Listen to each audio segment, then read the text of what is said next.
ഞാൻ പൊട്ടനാന്ന് പറഞ്ഞൊരു ടീച്ചറുണ്ട്. 10ാം ക്ലാസ്സിൽ പഠിക്കുമ്പോൾ ഞാൻ പൊട്ടനാന്ന് പറഞ്ഞ ടീച്ചർ എന്നെ എപ്പോൾ കണ്ടാലും പറയും, പൊട്ടനാടാ നീ. എന്നെ കണക്ക് ടീച്ചറാണ്. എന്നെ കണക്കിൽ നിന്ന് ഒരുപാട് ദൂരെ എത്തിച്ചത് ആ മുതലാണ്. എന്നെ പൊട്ടെന്ന് വിളിച്ച അതേ ടീച്ചറുള്ള അതേ സ്കൂളിൽ ഞാൻ വിശിഷ്ടാതിഥിയായിട്ട് പിന്നീട് പങ്കെടുത്തു.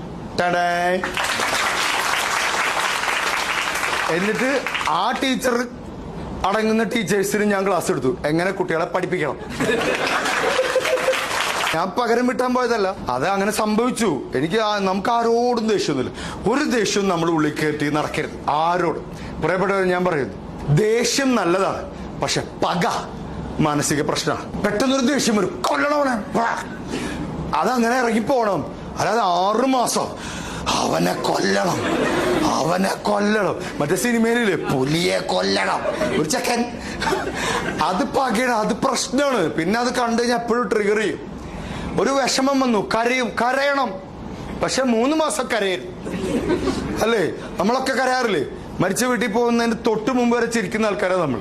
ആ വണ്ടിയിൽ ചിരിച്ച് കളിച്ചിട്ട് മരിച്ച ആ ഡെഡ് ബോഡിയുടെ അടുത്തേക്ക് എത്തും തോറും നമ്മൾ സങ്കടം ഇങ്ങനെ കൂട്ടുക ചെയ്യാം.